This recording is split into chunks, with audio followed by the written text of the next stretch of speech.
आता आपण बुशिंग्स पाहूया. मला कितीतरी मोठी उंचच्या उंच असलेली बुशिंग दिसेल आणि मागच्या बाजूला अनेक व्हाईट रंगाच्या बुशिंग दिसत आहेत. वाइंडिंगच्या लीड्स बाहेर काढण्यासाठी वापरलेल्या धातूच्या रॉडला आधार देण्यासाठी या प्रकारच्या पोर्सिलेन इन्सुलेटिंग बुशिंग्स वापरतात. HT बुशिंग्स ही आकाराने मोठी असतात आणि LT बुशिंग्स ही आकाराने लहान असतात. प्रत्यक्षात काय असतं की हे जे बुशिंग आहे ना हे पोर्सिलेन पासून बनवलेलं असतं आणि याच्या मध्ये जी पोकळी असते या पोकळीतून एक रॉड बाहेर काढलेला असतो. आता हे रॉड मात्र पितळी असतात. सर्वसाधारणपणे 33,000 पर्यंतच्या व्होल्टेजसाठी पोर्सिलेन पासून बनवलेली बुशिंग्स वापरतात. अशा प्रकारच्या बुशिंगसाठी कोणत्याही प्रकारच्या सिमेंटची आवश्यकता नसते. मात्र 33,000 व्होल्ट पेक्षा जास्त व्होल्टेज असल्यास कॅपॅसिटर अथवा ऑइल फील्ड टाइप बुशिंग्स वापरतात. सर्वसाधारणपणे 33,000 पर्यंतच्या व्होल्टेजसाठी पोर्सिलेनची बुशिंग वापरतात. अशा प्रकारच्या बुशिंगसाठी कोणत्याही खास प्रकारची सिमेंटची आवश्यकता नसते. मात्र जेथे 33,000 व्होल्टेज पेक्षा जास्त व्होल्टेज तेथे मात्र आपल्याला याच्यामध्ये ऑइल भरावं लागतं. बुशिंग मधील पितळी स्टडच्या खालच्या टर्मिनलला वाइंडिंगची टोके जोडतात आणि बाहेरच्या किंवा वरच्या टर्मिनलला लाईन अथवा लोडची टोके जोडतात. अशा प्रकारच्या बुशिंगचे हाय व्होल्टेज बुशिंग आणि लो व्होल्टेज बुशिंग असे दोन प्रकार पडतात. आता आपण एक्सप्लोजन व्हेंट म्हणजे काय ते पाहूया. आता आपल्याला समोरची जी फ्रेम दिसते याच्यामध्ये एक्सप्लोजन व्हेंटचं तोंड दिसतंय. आलं का लक्षात? स्टील टँकच्या वरच्या बाजूस असणाऱ्या आउटलेट पाईपला एक्सप्लोजन व्हेंट किंवा एक्सप्लोजन व्हॉल्व असं म्हणतात. याच्या तोंडाशी पातळ पत्र्याचा पडदा असून त्याच्यावर संरक्षणार्थ लोखंडी जाळी वापरल्याचं आपल्याला दिसून येत आहे. प्रचंड दाबाखाली गॅसेस निर्माण झाल्यास याच्यातला पडदा फाटून गॅसेस बाहेर पडल्याने स्टील टँक सुरक्षित राहतो. आता आपण एक्सप्लोजन व्हेंटची एक स्लाइड पाहिली होती. ऑइल टँकच्या वरच्या बाजूस कॉन्झर्वेटरच्या उंचीपेक्षा एक थोडासा जास्त उंचीचा आउटलेट पाईप असतो. यालाच एक्सप्लोजन व्हेंट म्हणतात. कधी कधी ट्रान्सफॉर्मर मध्ये शॉर्ट सर्किट होतं, कधी वाइंडिंग ग्राउंड होते, तर कधी बुशिंग सुद्धा पंक्चर होतात. आणि अशा वेळेस काय होतं तर ट्रान्सफॉर्मर ऑइलचं तापमान प्रचंड प्रमाणात वाढतं.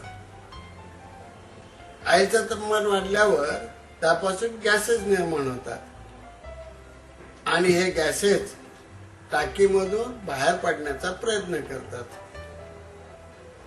या गॅसेसचं प्रमाण अतिशय जास्त असेल त्यावेळेला या व्हेंट पाईप मधून हे गॅसेस बाहेर पडण्याचा प्रयत्न करत असताना याच्या तोंडाशी जो आपण पातळ पत्रा लावलेला पाहिलेला आहे किंवा पडदा लावलेला पाहिलेला आहे तो पडदा फाटतो आणि तिथून सगळे गॅसेस बाहेर पडतात.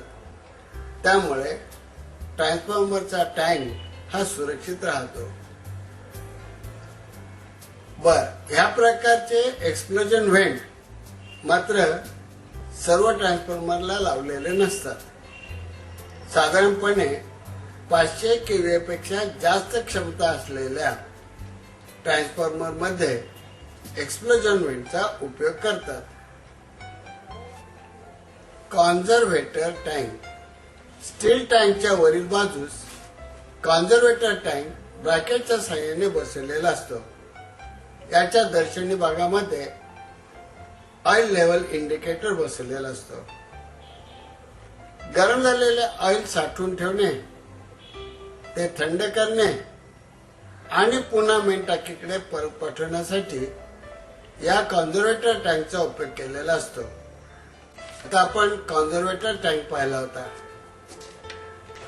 कॉन्झर्वेटर टँक मध्ये निर्देशित पातळीपर्यंत ट्रान्सफॉर्मर ऑइल भरलेले असते. साधारणपणे कॉन्झर्वेटर टाकीच्या अर्ध्या भागामध्ये ऑइल भरलेलं असतं आणि वरचा अर्धा भाग हा रिकामा सोडलेला असतो. काही वेळा काही कॉन्झर्वेटर टँक मध्ये नायट्रोजन वायूचा सुद्धा वापर केलेला असतो. हे टँक हर्मेटिकली सील्ड केलेले असतात आणि त्यामुळे ऑइलचा पाण्याशी किंवा हवेशी प्रत्यक्षरित्या संबंध येत नाही आणि ऑइलच्या इन्सुलेशनचा दर्जा हा कायम राखला जातो. आपण पाहिलं की ट्रान्सफॉर्मर मध्ये एक टँक असतो आणि हा टँक ऑइलने फुल भरलेला असतो. ह्या टँकची जोडणी पाईपच्या साहाय्याने कॉन्झर्वेटरला केलेली असते ना. आता जेव्हा या टाकीमधलं ऑइल गरम होतं तेव्हा ते काय होतं, प्रसरण पावतं आणि प्रसरण पावल्यामुळं ते त्याला जोडलेल्या पाईप मधून बुकाउज रिलेच्या मार्फत कॉन्झर्वेटरच्या टँक मध्ये येतं. आता इथं जागा रिकामी आहेच ना, पण त्यावेळेस काय होतं, हे ऑइल इथे आल्यानंतर त्याची हवा भरलेली होती किंवा जी हवा होती ती ढकलली जाते आणि ती ब्रीदर मार्गे बाहेर पडते. आता जेव्हा रात्र उलटते, ट्रान्सफॉर्मरचा लोड कमी होतो, तेव्हा ते ऑइल दिवसापेक्षा पुष्कळसं थंड झालेलं असतं आणि थंड झाल्यामुळे काय होतं, आकुंचन पावतं. आकुंचन पावलं की कॉन्झर्वेटरच्या टाकीमध्ये असलेलं ऑइल पुन्हा खाली उतरतं आणि कॉन्झर्वेटर मध्ये आता पातळी निर्माण होते. अशा वेळी ब्रीदर मधून बाहेरची हवा आत घेतली जाते आणि ती पुन्हा कॉन्झर्वेटरच्या टाकीमध्ये येते. अशा रीतीने कॉन्झर्वेटरची मुख्य दोन कामं असतात. एक म्हणजे गरम झालेलं ऑइल तात्पुरतं साठविणे, ते थंड करणे आणि पुन्हा मेन टाकीकडे पाठवून देणे. दोन, हवेशी संपर्कात येणाऱ्या ऑइलचा पृष्ठभाग कमीत कमी ठेवणे आणि ऑक्सिडनेशनचे प्रमाण कमीत कमी ठेवणे. तसंच तिसरं कारण ऑइलची पातळी आणि त्याची स्थिती दर्शवणे. या कॉन्झर्वेटरला हे जे ग्लास बसवलेले असते त्याच्यामधून आपल्याला ऑइलची पातळी तर कळतेच कळते, परंतु ऑइलचा रंगही दिसत असतो. यातलं ऑइल आपल्याला पांढरे शुभ्र दिसतंय तर ऑइलचा दर्जा उत्कृष्ट आहे.